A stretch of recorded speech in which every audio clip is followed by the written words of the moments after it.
What's going on, Carolina faithful? It is Panthers beat reporter Mike K. I'm joined by Alex Zutlow, and this is the Processing Blue podcast. You may have heard of us, and if you haven't, now you're hearing us right now. So congratulations, you did something today. We are going to process the Panthers for you on this Wednesday, or if you're hearing it on a Thursday, right before the preseason finale against the Steelers. You will be well prepared. Or if you're Zach Dennis, you're hearing it on a Tuesday. Oh, is today Tuesday? Yeah, today's Tuesday. Oh, man, you'll lose track. We always record on Tuesdays. It's been a whole thing. You don't want to hear about it. But what you do want to hear about is what's coming out of training camp, what is coming out of the preseason. Obviously, the Panthers had another blowout loss in Houston. The Charlotte Observer was there to document joint practice as well as the game. I came away really impressed by the practice that they had with the Texans. But unfortunately, like a lot of this summer, fans aren't getting to trust their eyes, right? There's no way of watching this stuff. So I understand some of the panic that's kind of seeped into the conversation. That said, joint practice is controlled environments, controlled happenings, controlled technique. I thought Bryce Young cooked against the Texans defense. It was a pretty even set, but I thought he was, if not the best player on the field at times, probably the most accurate quarterback Wow. that you could ask for. Look, CJ Stroud, I wasn't on the other end all that often. He had a good practice too. But I think just from the standpoint of just finding his top guys and launching the ball, I thought he did a really good job. I think his accuracy has really improved this year. I think he's thinking a lot less. I think he's in control of the offense. And look, they're not going to play in the starters in this preseason game. But I think from the Panthers' perspective, if they don't view the preseason as being that important, they got a lot out of these joint practices, not only with the Texans, but in my opinion, they clearly won the joint practice against the Browns. I understand what you're saying about hey guys, don't worry too much. The joint practices still went really well. The issue is Panthers fans have heard that before. Oh, absolutely. They heard that last year when Bryce Young was cooking against the Jets, if you remember. Oh yeah. And then money to itself type of stuff. Yeah, and then he just didn't show up in the preseason, and then really didn't show. Well, he did show up in I guess in one drive against the Buffalo Bills. He didn't play the other two games, but then to start the year he was really poor. So I understand the consternation about, okay, can we truly trust the results of these joint practices? But we've been saying it. Bryce has looked really quite streaky, if not really good and in control. He has been super streaky, and just when he is out there and he's playing well, and this guy can roll with the momentum like the rest of them. I wanted to ask you one thing about the preseason game while you were there, and I know we're not spending too much time on this, but Dave Canales said the offensive starters are going to play 3 series.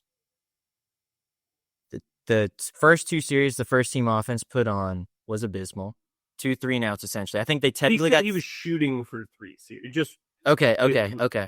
Okay, good note. But ultimately Bryce Young played 7 snaps, but I think they didn't get a first down. They did off a penalty. That's right. Okay. Ooh, that was cute. So. Mike, I'm watching it from afar. You're there. It didn't seem to make much sense to me why you kind of change your game plan mid-game because the offense wasn't playing better than expected. Because the offense was playing worse than expected, then you're not playing them. I just don't know how to feel about that. Yeah, they accomplished negative yards in 2 series. So I tweeted out after that second series, you're going to get a third series, kiddos. Yep. I was convinced, there's no way you're going to cap your preseason on that. But nope, they did. And I think, I don't know, after the game, Dave Canales acknowledged that he wasn't thrilled with their consistency with their technique. But in the same breath said they're not going to play in week 1. He clearly values practice. He has said practice is everything, all that stuff.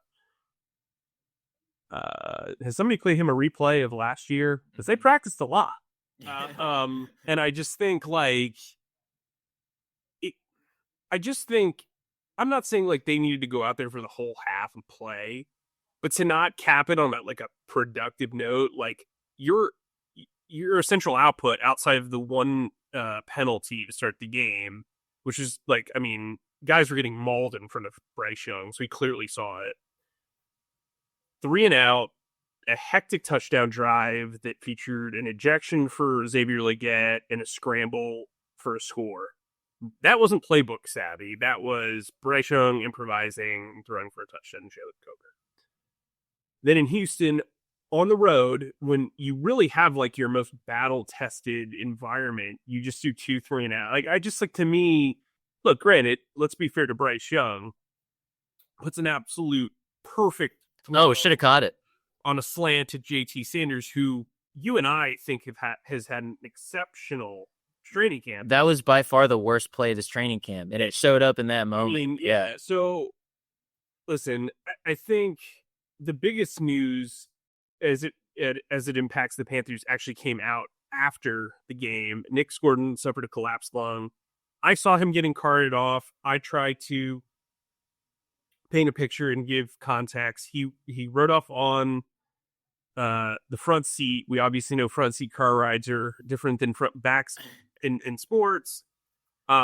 We all appreciated that designation, Mike. He looked overheated. Like, I don't know if you've ever been to Arizona or if you've ever been to California, like, or Vegas, but it felt like Vegas, Arizona heat, where like if you were preheating an oven for a pizza and you opened it, it wasn't like the typical humid heat that is, Florida or here.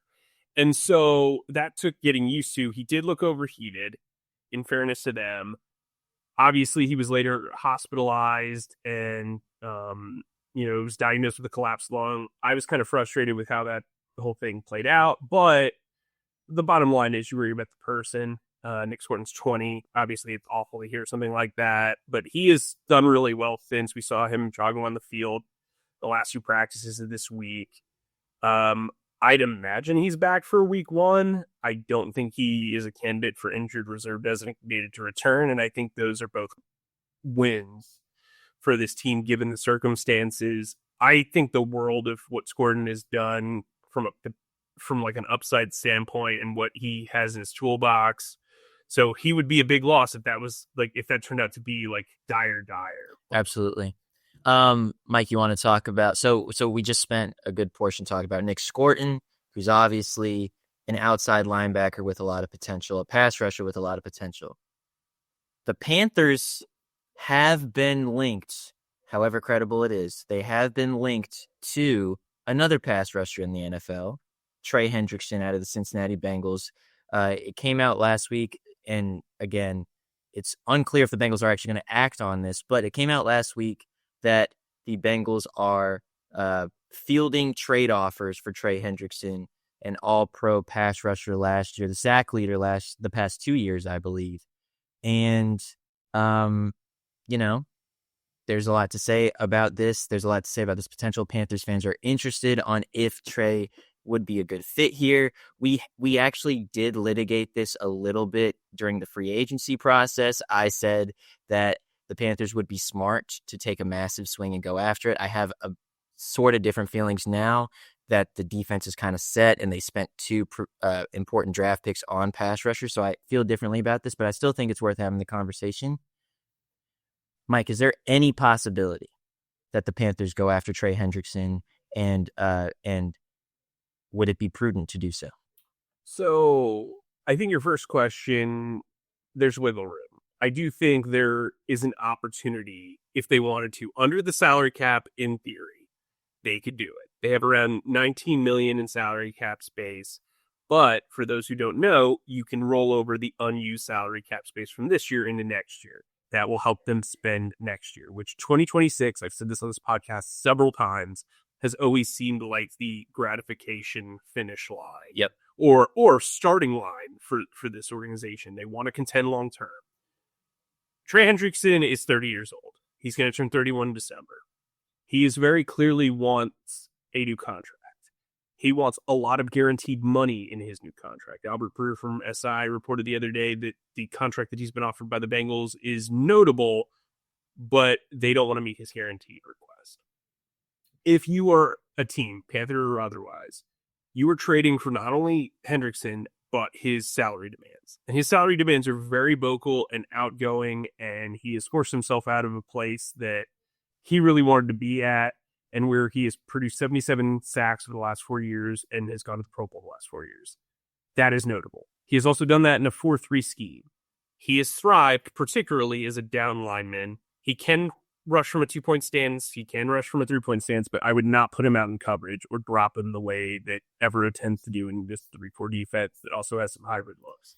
Pat Jones got an interception. Right. Well, in this training camp, is that something that Trey Hendrickson can do? I mean, he hasn't done it. I mean, he hasn't really done it. Listen, I was at his pro day, which makes me feel really old. And that was when Lane Kiffin took over for FAU as head coach, and they made poor Trey, who is maybe the best player in the history of their program, work out on a track field, like adjacent to the stadium. Sick. Like, it was still probably a walk, like a 10-minute walk from the stadium. I think the world of him as a talent. I think he's a really good player. I just think, like, as you said, the dynamics have really changed. And also, to be honest with you, I'm not sure the Bengals want to trade him or are going to trade him. Mm-hmm. Like, ask Carson Palmer how that turned out when he demanded a trade and tried to get himself out of there. He had to sit out basically half of the season to get traded to Oakland at the trade deadline all those years ago. Like, T. Higgins ended up signing on the dotted line, didn't hold them hostage. Like, they're, Shamar Stewart ended up blinking, right? Like, so the Bengals have this history of not blinking in staring contests with their talent. I would be really surprised if he is moved before the trade deadline, solely because of that, and also because of the compensation they're going to want. This guy, again, 4-time Pro Bowler, 77 sacks in 4 years, a dynamic talent from a 4-3 end perspective. Just, I mean, his motor's crazy. He's so talented. He's also 30, and he's going to be 31 by December. So to me, when you're a team that wants to contend for several years, you're worried about the drop-off. I wouldn't say Hendrickson's athletic profile leans itself to being productive probably beyond 34. So you're really trying to capture lightning, and they're not one player away, the Panthers.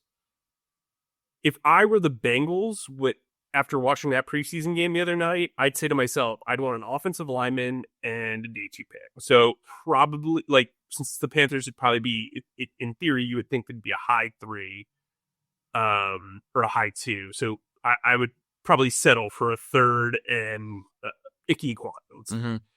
And while I think a lot of people on the outside are out on Ickey or have their questions about him, he still has that 5th-year option, and it's much cheaper than signing a right tackle or signing a left tackle. So you're having a cost-controlled thing there, along with having your cost-controlled quarterback and having the highest payroll for offensive line in the league, second highest payroll for defensive line in the league. Like, that's something that we need to remember, right? When we're talking about free agency, they had the opportunity to seek out a trade for him. Yep. And I think in retrospect, you were correct in saying they should take a swing, because at that point they could have sculpted the defense around him. Instead, now they spend 2 day 2 picks on pass rushers. We're really impressed by both Scorton and Yuman Milan. They bring in Patrick Jones, who's had a really good summer. They're pushing him towards the front of the stage like he is the valedictorian in a lot of ways. They really like DJ Wanham. I like DJ Wanham. I like DJ Wanham. We all like DJ Wanham. Oh, look at and look, do the sum of those parts equal what Trey Hendrickson might bring? Maybe not. But if you move Trey Hendrickson and have him play 3-4 at 30, and you're asking him to play in space, I don't know that you're getting the same juice that you would if you were a 4-3 defense. Now, there are quirks in Evero's system. We have talked about it before. He is very veteran heavy. He prefers communication on the back end to be significant. That's why we've seen Nick Scott play a ton. And like, to me, like, people are going to be like, well, why is Evero's system that way, that he can't adjust or adapt? Well, I mean, week one's like in 3 weeks. Like, I mean, I don't know what, like, That's kind of where I'm at. Like, who, like, take the Panthers, don't make this a Panther-centric thing. Who could afford to get Trey Hendrickson at this point? Not from a financial standpoint, but from a scheme standpoint. And because if a guy like the Lions. So you're telling me that if he goes to the Browns, they have a malleable enough defense to completely transform around him? Well, they would run a lot of wide nine concepts, which like you would be outside in the full. Like he and Myles Garrett together would That'd be insane. simple nightmare, especially with Mason Graham coming up. I don't know why the Browns would do that. They're clearly also not it. I think they're significantly worse than the Panthers, unless you read the joint practice with the Eagles script that's coming out. I think the Lions would do really well there, mainly because, I mean, they don't. If they just made him like a third down when your years back, I mean, the defense is kind of a hybrid look. I mean, a lot of teams are hybrid looks now, so it's not like you couldn't completely change what you're doing, but you want to be in a system that is 4-3 based, like maybe the Texans, but like again, you've got Danielle Hunter and Will Anderson. Like most of the 4-3 teams prioritize edge rushers that are 4-3 talents, and so I think it'll be interesting. Like a team like I don't know, man.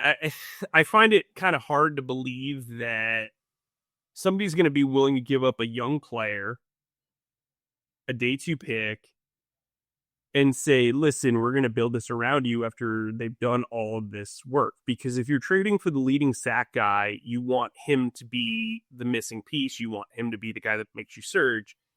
Here's what I'll say about the Panthers, okay?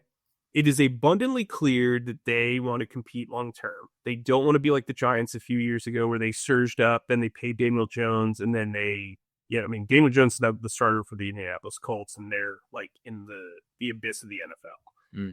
They don't want that.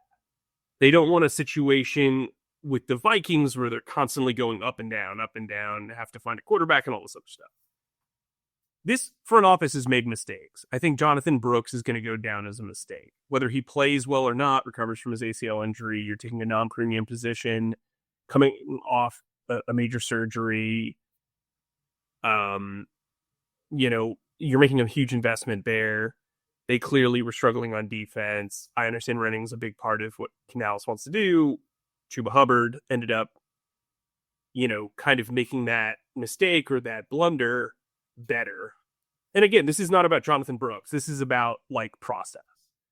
I think you could argue Clowney was a mistake, not in cutting him, but paying him initially and not putting those funds towards this year where they could have had excess cap space and done stuff like that with the rollover. I think like every team has their lumps. Sure. Howie Roseman makes mistakes. He makes considerable mistakes. The great thing about what he does is he tends to overcorrect in a way that he can acknowledge that. But he also has the infrastructure to do that. The Panthers are still trying to establish their infrastructure. And so I think while it's hard to be patient when you've been losing as long as you have, I think having a rational approach, which is to long-term build, makes sense. Again, I don't blame any fan for being frustrated or wanting guys or seeing people trade for a really good team. Here you go. Giants traded for Brian Burns. How well did that work out? Brian Burns is playing great for him. Right, but what are they doing this team? Oh, yeah. The Panthers traded for Stephon Gilmore. Although if you read the Jackson Dart, news, they are on the come up. But yeah, I know I understand. But the Panthers traded for Stephon Gilmore in the middle of the year. What did that do for them? Nothing. Like, I just think if you can build appropriately, now a lot of this is going to come down to Bryce Young. And I know this conversation is going a little bit longer than we planned, but we got some fun stuff coming up for you. We're going to do our training camp awards, and we're going to rank the rookies the draft picks by how impressive they've been. We're going to draft them. Yep. Anyway, I'll close out on this. People are going to be upset no matter what. And I hate to be the messenger there, and I know I'm normally the one that just is like cut and dry with it. But like 3 weeks before the season, taking a risk on a guy when you're not that close to a playout. Like you said a couple of weeks ago, 7-10. And I said 8-9. that's not the time to trade for a pass rusher. Mm. Especially when you've just prepared your entire summer and have done all this. You can critique Evero all you want. That's not ideal for any coordinator. The same can be said on offense, looking for a big wide receiver. I told you they were not going to trade for DK Metcalf. I told you they were not going to trade for Stephon Diggs. Feel like I have a reasonable sense of what they're willing to jump at. Now, I'm sure we'll eventually get into Micah Parsons. And that is one that I would exponentially say, heck yet. That makes sense. He's in his mid-20s. Mike, we don't have time. We don't have time for that. We don't have time for that. Podcast is Zach's writing sonnets over there to distract himself. Let's actually get into the fun stuff. Let's get into the stuff. We've talked a lot about somebody who's not here. Let's talk about who is here. Okay. And we are going to do our first annual, because I don't remember if we did these last year. So we're going to call this the first annual. The inaugural Training Camp Awards for Processing Blue, a podcast for you, Panthers fans. All right. So Zach has created some wonderful lower thirds. We're going to get into this. We're going to provide a little bit of commentary. Alex will explain why we chose our offensive MVP. I will explain defensive, and we'll go back and forth. These were awards agreed on by the two of us. Zach was supposed to be the tiebreaker, but we really didn't have a lot of disagreement here. I know that's bad radio, but that's why one of us will kind of talk about each guy. So let's start off with our offensive MVP. Got it. Okay, let's start with our offensive MVP. Mike and I, as Mike said, we've discussed several of these guys, and the goal of this training camp award session is to reflect on the players who've had the best training camp, not to assess who is going to be the most valuable during the season and stuff like this. This is about their best training camp. We love a good what do they call it? A qualifier? Yeah. Well, a qualifier, but like a rubric. Yeah. Okay. We do love it. Trying to get you to talk more, so use your vocabulary. Offensive MVP candidates that we came up with: Bryce Young, JT Sanders, tight end. We've also thrown in names like Chuba Hubbard, stuff. The choo-choo train. But I think we did ultimately come up with Jatavian Sanders as our offensive MVP for training camp this year. And that is because ultimately he made the biggest jump out of any player from 2024 to 2025. And yes, rookies to their second years are going to make that jump if they are going to make one. Some have slumps, some have jumps, and he's clearly on pace to have a jump. But just the way that he came back so fit, came back fast, he came back sharp running his routes. He really stepped up as well with Tommy Tremble out on the physically unable to perform list with the back. Dave Canales told us today that he is trending to start week 1.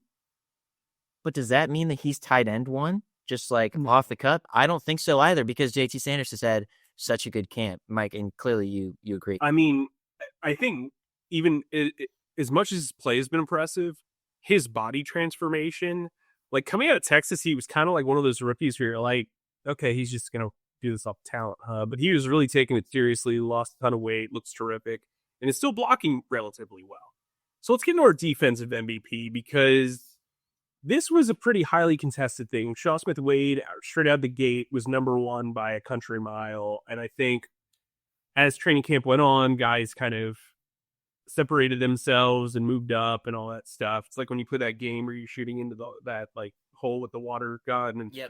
and then oh wow, hey, I got a millennial reference. Oh, he got a carnival. He got it, Zachary. And so Shaw Smith-Wade was in contention. I think Mike Jackson's had a really strong camp. We obviously didn't get to see him much last summer because he got traded like a week before the final preseason game. But the guy that we kind of nailed on, and I think a lot of people have kind of lost the sauce here. I mean, if you've been reading the Charlotte Observer, you know for a fact that we've highlighted this guy several times. Trevin Wallace has done such a good job as a blitzer. It's been so apparent that he understands how to move in space. I think he's had a really good camp. I don't think Christian Roseboom has had a particularly strong camp, but I think Trevin Wallace has played particularly well. I think he missed out on the joint practices against the Texans for a personal reason that we haven't delved into. But like, I think for the most part, he's like held his own. He looks the part. I think last year he was kind of in his own head. This year it looks like he's playing fast. It Canales has said as much. And I think he's a guy that's been, if you just like let him lose as the athletic inside linebacker while Roseboom plays the thumper, I think Wallace will be set up to succeed. I don't think he needs to be that green dot guy. I think in order to be successful, he has to play true will linebacker like and just attack. So we both felt really good about that. Yeah, he's the amount of sacks, and I'm putting this in quotations because you're not supposed to hit the quarterback. The amount of quote unquote sacks that Trevin Wallace has got in this camp is pretty remarkable. And he's another guy who's stepping in for Panthers players who was injured. Josie Jewell obviously exited or was released from the team at the beginning of training camp, dealing with concussion-like symptoms. This is Trevin Wallace's defense. It's his and Christian Roseboom's defense, but Trevin Wallace has really taken on that mantle in year 2. Okay, let's move on to Practice Squad Priority Award. Now, this award is not given to an undrafted rookie who could make the final 53-man roster. We have a separate award for that. But the Practice Squad Priority Award is a guy who might not make the team, but the Panthers need to do everything they can to obtain him if he has to clear waivers, or once they cut him, they bring him back onto the practice squad. And there weren't as many candidates for this, but when Mike and I discussed this, but we came to this conclusion pretty quickly. I'm going to stick in the tight end room and have this award go to James Mitchell. The governor, as if you listen to Processing Blue. Which you are right now. So technically, well, I mean, you can catch up on our previous episode. Yeah, you can go back and listen to our interview with James Mitchell. But James is known as the governor because he's this charismatic guy. Got it from back in his days in Virginia Tech. But he's just been really solid this camp. He brings a really important veteran sense to this tight end room and really to this offense. He kind of reminds me of a Jordan Matthews type of player.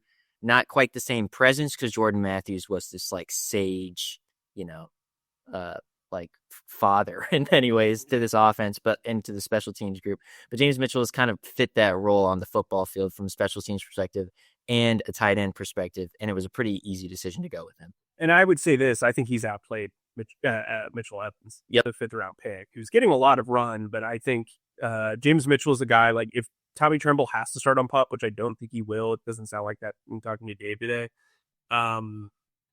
he would make a lot of sense. But also remember, you can elevate 2 guys from the practice squad each week, so this would allow them to elevate him. The only thing that I'm concerned about with him, if you do cut him, he is subject to waivers, and tight end depth has been kind of lax. We saw the Texans trade for a tight end with the Eagles in Harrison Bryant, so like that's kind of what it's worth. The other names that I would drop in there, Amani Bailey, the running back, has been really. Oh yeah, you really like him. And then I would also say David Moore. David Moore, I think he's. We'll get into that later. Okay. But I think Jacoby Windman's had a really good camp, and right now I have them keeping 6, and he's the one guy that I don't have them keeping. So I'm interested to see kind of what happens there. At the inside linebacker spot. At the inside, yes, thank you. Rookie of the camp. Mm-hmm. And this will come back later, and we'll kind of we'll do this a little quicker because we'll get into why later. But Lathan Ransom was the guy that stood out to us the most. I think he has done a really good job from a blitzing standpoint, from a run-stopping standpoint. He's made some interceptions. He's just fiery, man. He reminds me a lot of Kurt Coleman, and I actually said this is the same exact thing to Kurt Coleman. He's a guy who can play special teams. He's very heady. He's got that dog in him. He's a guy you could believe broke a thumb and still played the next snap and blocked a kick. So I think he's been impressive. And then our final award is undrafted rookie. Who you got, Alex? This one took no second. Yeah, this was done. There was no other nominee, frankly. Corey Thornton has been the guy, and it's not even been particularly close. He's flashed in joint practices. He's flashed in regular padded practices. He had a WWE style tackle during the first preseason game, a couple pass breakups against the Texans, though he did have a couple blunders against the Texans as well. But he's just a big, not known for his speed, but he's just a big, strong cornerback. And that's kind of the profile that this front office likes in their cornerbacks, and he's been making plays doing it. He's been talking to my guy Damani Richardson too, being like, "Yo, how did you make it? I can't believe you made it as an undrafted rookie." And Damani just responded to him. JC Horn has been like over the moon with the praise for him too. Yeah, but Damani goes, "Just keep doing what you're doing." Corey, to me, like if I were to explain him to somebody who hasn't watched games or practice, I would say, imagine the JC Horn was built in a lab, and you could, like a GI Joe, and you could buy him, and he comes with all these accessories. If they forgot the speed setting to the toy, that's Corey Thornton. Like Corey Thornton, like physically, he's smart, he's long, he's lanky, he plays the position the right way. He's similar to JC Horn in that he's not playing the ball, he's playing his man. And I think that's kind of a lost art in this thing. Everybody wants to get interceptions. He's not going to be like Trevon Diggs. He's going to be like JC Horn in a way where if you catch the ball, you're not getting yards after the catch, or you're getting the pass broken up. So, yep. With that said, after talking about rookies, we're going to do something fun that Alex came up with. Total credit to him. So if you hate this segment, make sure you do leave a comment. But we're going to have a draft pick draft. So this is only the draft picks. Like Corey Thornton's not available. You're going to have to sign Ben Martin Scott after the draft. Yep. This should be fun. We're going to go back and forth. It's a snake draft. Or no, it's not a snake draft. Alex is going to get the first overall pick because we always put beauty before age. And so, what you got?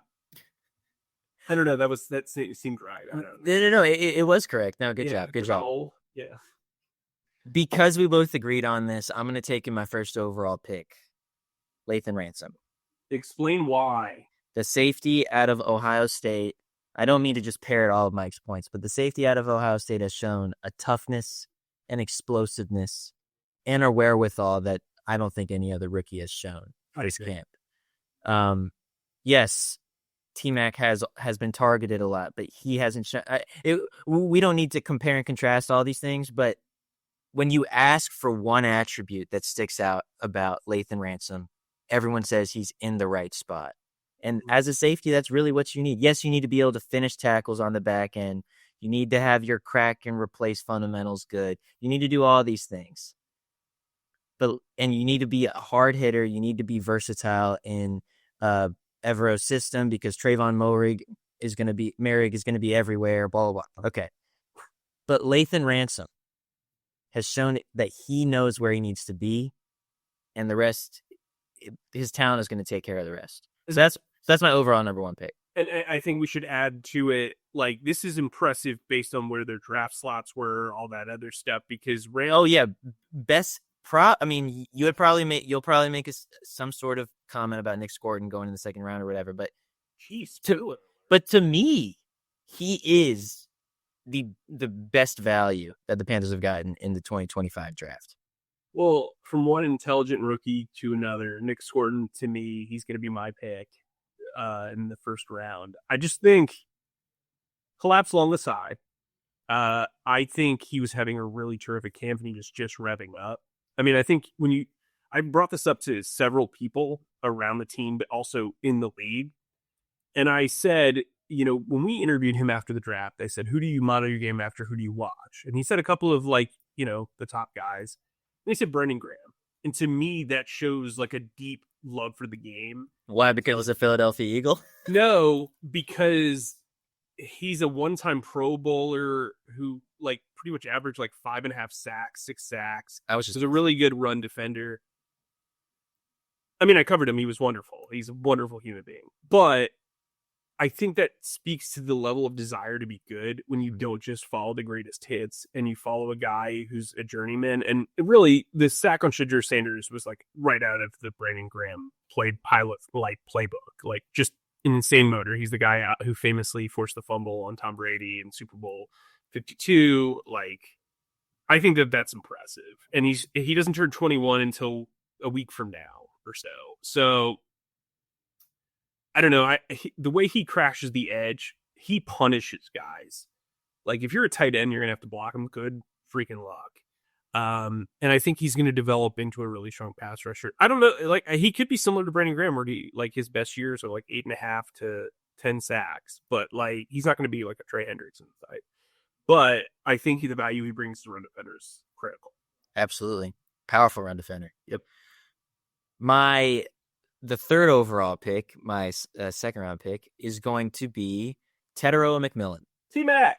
And I know I just kind of like bashed on him a little bit while trying to lift up Lathan Ransom, but the number 8 overall pick is still in the 2025 draft is still showing glimpses of who he can be. Mm-hmm. And with him as the X receiver, this offense has pretty special potential. The way that he can go up and win 50-50 balls, the way that he's been able to get... I don't understand this narrative that I sometimes see on Twitter. I don't know if you see this, Mike, of him not getting separation. He's been open a lot. I do see it. I will say his draft film didn't do the justice of what he has done in training camp. Okay. I think he's run away from some cornerbacks that I would not have expected. And it's not just a speed thing. He's still learning exactly how to make important catches in the NFL. Like there was that one that he dropped in the end zone in the first preseason game on the second drive where Bryce hit him perfectly in the hands and he just didn't get his head turned around fast enough. You got to reel that in. Yeah, he's got some timing issues. But that said, they are still clearly going to him a lot. He is open enough to where Bryce trusts him. There's still some chemistry. There's plenty chemistry being built there. I think that he's going to be an impactful rookie, and like be so quickly. And so therefore that's why he's my third pick. My second pick, the third overall pick. So I'm going to take Princely Umanmielen. I said it several times. He reminds me a lot of Josh Sweat. I think his bend is terrific. I was really impressed by, like, PFF didn't give him very good marks, but I was really impressed by his angles to the run against Houston. He made 3 stops. I thought he was getting pretty solid pressure. I mean, he was getting push. I think the Texans have a pretty good offensive line. They've invested a lot in it, at least the tackle positions. And so, look, I mean, I think he's going to have better sack numbers this year than Scourton will. I think eventually they'll even out, but he's a guy that I think they really, really like. I interviewed him after the game, and he kind of acknowledged the stuff he'd like to do better, which I think is impressive, especially for a young guy who's as competent as he is. I think what's good for him is, remember early in camp, he tried to not swat Bryce, and there was like this whole thing about people dissing Icky, and he goes, "I'm just nice." I think he's been humble, not like outwardly or internally. It was like, I think from a play standpoint, he knows it's not going to be that easy, and I think that's good for him. It'll help him develop more. But you got it. I do too. Trevor Etienne, and this guy is super busy. All of a sudden, he's catching punts. He's on the kick return team. Yeah, I think he will be. He and Rico Dowdle are going to be the kickers. He's also getting, I know this is the preseason, and I know this is joint practices, and so you're not going to hand the ball off to Chuba Hubbard 20 times or whatever, but like he's also getting some play out in the backfield, which is something that I don't think a lot of people accounted for. Like in talking to people in the organization, we knew that they wanted to get him carries this year. This isn't just the Rico Dowdle and Chuba Hubbard show. And that's why when I hear this narrative, just a brief aside, that's why when I hear this expectation of, this is going to be a Jonathan Stewart, D'Angelo Williams thing, it's not, because you got Trevor Etienne there who's going to be eating up snaps. It was also a different era in the NFL. Like, Chuba Hubbard is going to get his reps. Like he just will. Choo down the field. I promise you, if you own Chuba in fantasy, you're going to be fine. Well, it was some. I said this earlier, actually, in a previous episode of the podcast. But Chuba Hubbard, he only played 15 games, and yet he was still like 11th most in carries in the NFL season. Like, God, That'll like, drop off a little bit, but I think you'll see it like when a pitcher moves to like the bullpen and you see the speed play up. I think that's what's going to happen to Chuba. sure, but like, it's not going to drop off that much. Chuba's still RB1, period. Oh, with a bullet. And so anyway, so that's why the duo 1,000-yard seasons is like so unlikely. But part of that reason too is Trevor Etienne is a playmaker, and he's going to get plenty of snaps at the running back position. And even if those snaps don't come at the running back position, he has plenty of ways to impact the game with the kick return, the punt returner thing. So that is why he is my pick. My next pick is Jimmy Horn Jr. I think we've seen, like, it's interesting.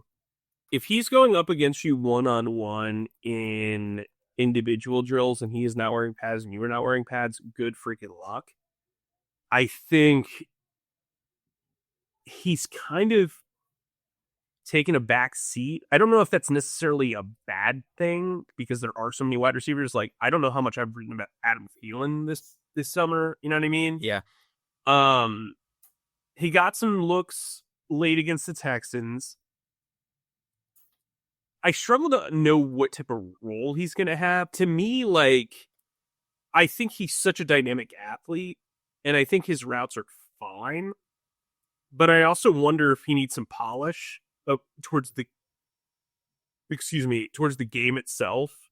And I struggle to understand how he's going to impact special teams if he's not the punt returner, which I think they would prefer for either Hunter Renfrow or Trevor Etienne to be that guy. And if that's the case, he might be inactive on game days until there's an injury or whatever, unless they make a trade, which we've talked about Thielen trade dynamics. We don't need to kind of relitigate that to quote, woo, my best pals. But to me, I struggle to find a role for him on the game day roster. I don't think there's any way they should cut him. I think if they do cut him, that is an absurd mistake just because he brings such a dynamic speed element and you can't teach that. But I mean, like, he got off to such a great start and it just it's lagged a little bit. If they can develop him as a punt returner behind the scenes and they can kind of slowly ease him in, I think they'll be in really good shape. Yeah, I agree with all that. My next guy is gonna be Cam Jackson. He hasn't flashed as much as, perhaps we would have liked, but then again, it's a pretty crowded defensive line. And he's a nose tackle. I mean, really, what are you gonna? I mean, if you're gonna call on a nose tackle, it's largely gonna be because they lost. Like we talked a lot about Shai Tuttle last year, but that was because the run defense was pretty porous. So he had a really nice rep against the Browns in that joint practice. He's still massive. He's still so big. He's still the largest man on that defense, which is pretty notable. So I'm taking him off potential. He's another guy who I could see inactive on game days to start. Just because I think they like their 4-man rotation with Derek Brown, Bobby Brown, A'Shaun Robinson, and Turk Warden. I wonder if they keep 5 or 6. I don't know. Maybe we'll talk about. I mean, we'll obviously break down the final roster after final cuts, and I'll have a 53-man roster projection coming immediately after Thursday's game. By the way, with the final pick, Mitchell Evans. I got to tell you, I was stoked about this guy. Oh, my gosh. Because I watched him at Notre Dame, and I thought he was just like a tough and tumble type of dude. Like, catch the ball, breaks at least 2 tackles. Kind of reminds me of Mark Andrews with a little less athleticism. But he's been kind of stiff. I think he's done an okay job as a blocker. I don't think he's been bad as a blocker. I think this is a guy who's going to be on special teams almost like as his only job. Whether if Tommy Tremble is active in 2 tight end sets, it's Jatavian Sanders and it's Tommy Tremble. I think from a pass catching standpoint, I've been kind of underwhelmed. I don't know if he's really going to be able to shake a lot of guys at the NFL level. It seems like the safeties have done a pretty good job against him. So if the linebackers, obviously he was their second to last pick. It's not like they're putting their future on him, but I think and this is a strong draft class in my opinion, at least early on. I think he's got really good size. I think he's a really nice kid who seems to really care about what he's doing. He's still kind of got to learn the ropes there. He does have a quarterback background, so he understands offenses pretty well. But I think this is going to be a slow burn for him. And I think where he can kind of start and develop is on special teams. As we said earlier, James Mitchell has outplayed him. Like I don't think that that's even arguable. And so that's where you're like, do they keep 4 tight ends because James Mitchell and Mitchell Evans can both play special teams, but Mitchell Evans also has offensive experience and can play there. Oh, and you've got Tommy Tremble coming off a back injury, and you don't want to just be stuck with Sanders and Mitchell Evans.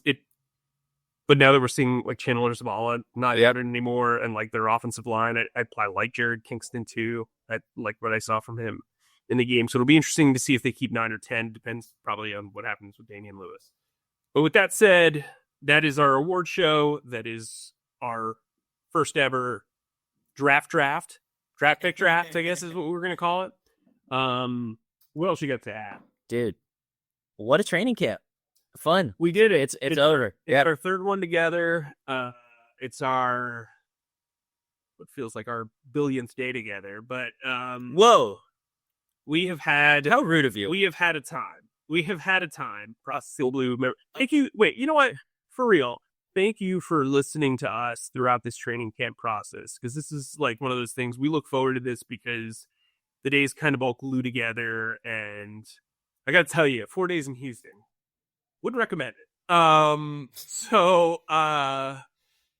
mean, you know, it's a labor of love in training camp. It's this is the fun part. You know what I mean, for us. And I hope you guys subscribe to the Charlotte Observer, because we've got a ton of great stuff coming your way as we rev up into the regular season. And then, you know, through that regular season, you know, you might have heard there's week 1, week 2, week 3, week 4, week 5, week 6, week 7, week 8, week 9, week 10. He's not really going to do it all, is he? Week 12, week 13, week 14, geez. week 15, week 16, week 17.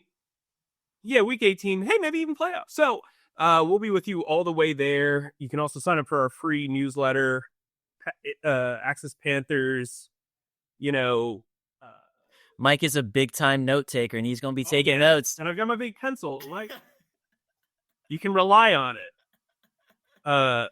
It's a Texas. This is like the best thing that I got in Texas. Do you want to? So he literally writes his notes with that massive pencil, and it is just so obnoxious. Well, but inside baseball, beat writers during training camp like are so overheated and lose track of stuff that like we'll leave stuff in our pockets. It'll get washed. My problem is I never forget to take pens out of my pocket. I've ruined my wife's clothes. I've ruined my clothes. I've ruined sheets. You wear your wife's. No, I know. You family. I've probably ruined some of my kids' clothes, but I also lost 10 pens in Houston. And so when I saw this huge pen or pencil at the airport, I was like, wow, this is kind of practical. I can try to use it. It does weigh a lot, as Alex will, you know, I mean, if you get hit with this thing, it hurts. But I also get to work on my baseball swing at practice, which was really nice. And it's great, Mike. You ready to go? I was ready like 10 minutes ago, but you know, we got to close strong. Go for it, Alex. Thanks as always for listening to our pontifications on all things Panthers with Mike K and myself and our wonderful producer, Zach Dennis. Please subscribe and follow us on Spotify and Apple Podcasts or wherever you get your podcasts by searching Processing Blue. And if you watch us on YouTube, please subscribe to our YouTube channel and click on the bell icon to get notified whenever new episodes drop. And finally, please be sure to stick to charlotteobserver.com for all of your Panthers needs. Mike, stay humble, stay creative, and keep processing. Zach, that's a wrap.